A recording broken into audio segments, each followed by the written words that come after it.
भारतीय क्रिकेट टीमने champions trophy जिंकली आहे आणि रोहित शर्मा कर्णधार ज्यांनी T20 वर्ल्ड कप आणि नंतर आता चॅम्पियन्स ट्रॉफी जिंकली आहे. माझ्यासोबत रोहित शर्माचे कोच दिनेश लाडजी आहे.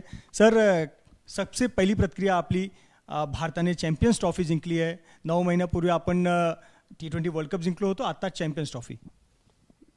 माझं म्हणजे मला काही सुचत नाही मी काय बोलायला पाहिजे, पण जगातला सगळ्यात आनंदी माणूस म्हणजे 140 करोड जनतामधला मी एक, पण जास्त आनंद मला झाला आहे. कारण ज्या मुलाला मी लहानपणी बघितलेलं, ज्या मुलाला मी बॅट्समन म्हणून बॉलर म्हणून शाळेत आणलं होतं आणि त्याच्यानंतर त्याला मी बॅटिंग करताना बघितलं आणि त्याला सांगितलं तू बॅटिंगमध्ये जास्त फोकस करायला पाहिजे, कारण ज्या पद्धतीने बॅटिंग करत होता, फलंदाजी करत होता, तर मी त्याला मागे लागलो होतो, नाही तू बॅटिंगवरच जास्त फोकस कर, तू बॉलिंग टाकू शकतोस बॅटिंग. आणि मला त्याचा आनंद जास्त होतो की आज जगातला एक धडाकेबाज फलंदाज म्हणून तो नावारूपार आला आणि त्यांनी आपल्या कर्णधारपदाच्या आधिपत्याखाली भारताला चॅम्पियन्स ट्रॉफी जिंकून, त्याच्या आधी त्यांनी वर्ल्ड कप जिंकून, त्याच्या आधी त्यांनी ICCच्या 2023च्या वर्ल्ड कपमध्ये फायनलपर्यंत टीम पोहोचवली होती.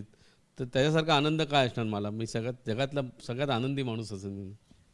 कालची जी फायनल याची इनिंग होती, ती कशी प्रकारची इनिंग आपण कसं पाहतोय? कारण 100 रन्सची एक पार्टनरशिप झाली होती, पण एक अनफॉर्च्युनेट शॉट आणि तो स्टम्पिंग आउट. नाही, डेफिनेटली कालची इनिंग त्याची खूपच चांगली होती. कारण मी दुपारीच बऱ्याच चॅनलला सांगितलं होतं की 250चा जो टार्गेट आहे तो आपण आता इझिली आपण हे करू, कारण ज्या पद्धतीने आता रोहितला माहिती आहे की 250 आपल्याला चेस करायचे, 5 रनचं ॲव्हरेज आहे, त्याच्यामुळे आपण व्यवस्थित बॅटिंग करू. त्याच्यामुळे त्या कालची जी इनिंग त्याची सगळ्यात महत्त्वाची, पण अनफॉर्च्युनेटली तो थोडा डॉमिनेट करायला गेला त्या बॉलरला, कारण त्यांच्याकडे एक एक्स्ट्रा तो बॉलर होता ज्याला डॉमिनेट केलं असतं तर त्यांच्याकडे बॉलरच राहिले, कारण थोडं स्लो ट्रॅक होतं.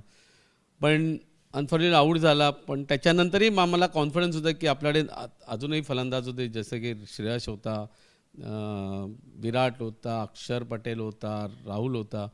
पण विराट पण आऊट झाला, थोडी धडकी भरली होती, असं नव्हतं की, कारण विराटनी ज्या पद्धतीने 3-4 इनिंग खेळले त्याच्यामुळे असं वाटलं नव्हतं, पण पहिल्याच बॉलला तो चुकीचा शॉट केला गेला आणि आऊट झाला. पण ओके, सगळ्यांच्या परफॉर्मन्समुळे आपण काल चॅम्पियनशिप जिंकली, त्याच्यामुळे मला खूप बरं वाटलं. चॅम्पियन्स ट्रॉफी जाण्याच्या आधी तुमच्याशी बोलणं झालं होतं का? काय बोलणं झालं होतं? काय बोलला होता रोहित शर्मा तुमच्याशी? चॅम्पियन्स ट्रॉफी जाण्याच्या आधी त्यांनी मला प्रॉमिस केलेलं की, जसं मला त्यांनी T20 वर्ल्ड कपच्या जायच्या आधी प्रॉमिस केलेलं की सर तुम्हाला एक मोठी गुरुदक्षिणा देईन मी. तर त्यांनी ती गुरुदक्षिणा दिली होती वर्ल्ड कप जिंकून. आणि आताही जाताना त्यांनी मला सांगितलेलं की सर मी आता चाललो आहे चॅम्पियन्स ट्रॉफीला, तर चॅम्पियन्स ट्रॉफी आम्ही जिंकूनच येऊ, आणि त्यांनी जिंकून दाखवली. हा कॉन्फिडन्स कसा येतो? म्हणजे 2020 फायनल जिंकला, फायनलमध्ये होतो आपण, चॅम्पियन्स ट्रॉफी जिंकलो, त्यापूर्वी आपण 2023च्या ODI वर्ल्ड कपमध्ये फायनलमध्ये होतो, हे सलग 3-4 फायनल आपण खेळलो. डेफिनेटली एक तर त्याचा कॉन्फिडन्स लेवल्स खूप हाय आहे, त्याला माहिती आहे माझी काय कॅपॅसिटी आहे. आणि पण त्या व्यतिरिक्त त्याचा आपल्या टीमवर खूप विश्वास आहे, कारण तो सगळ्यांना घेऊन व्यवस्थित, आणि त्याला माहिती आहे माझी टीम काय आहे, प्रत्येक खेळाडू माझा काय आहे, त्याच्यामुळे तो एक वेगळा कॉन्फिडन्स आहे. आणि सगळ्यात महत्त्वाची गोष्ट म्हणजे आता ह्या चॅम्पियन्स ट्रॉफीला जे सिलेक्टरनी जे डिसिजन घेतलं, म्हणजे सगळ्यात मोठं डिसिजन होतं मला वाटतं की एका बॅट्समनला ड्रॉप करून वरुण चक्रवर्तीसारख्या एका बॉलरला टीममध्ये घेणं, कारण तो काहीच खेळला नव्हता आणि त्यांनी जे ते केलं त्याच्यामुळे खूप एक रिस्की डिसिजन होतं. पण वरुण चक्रवर्तीने दाखवून दिलं की मी काय आहे ते.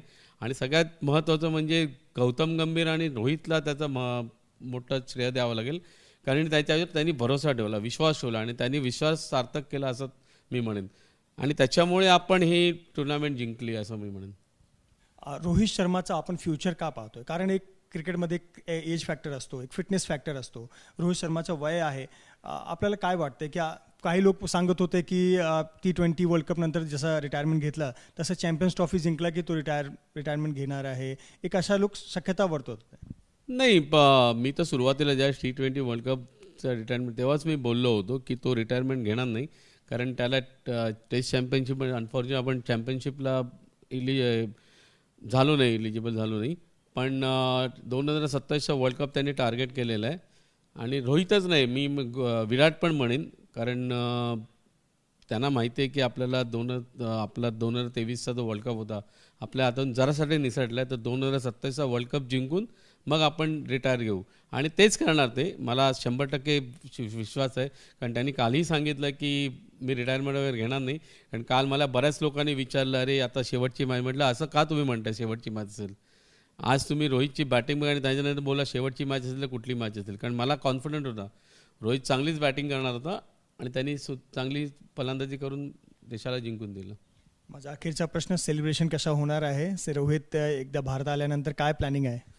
हां, आधी त्याला सगळ्यांना भेटून दे, व्यवस्थित हे करून दे. त्यानंतर मी भेटीन, आरामात आम्ही भेटू आणि सेलिब्रेशन करू. खूप खूप धन्यवाद.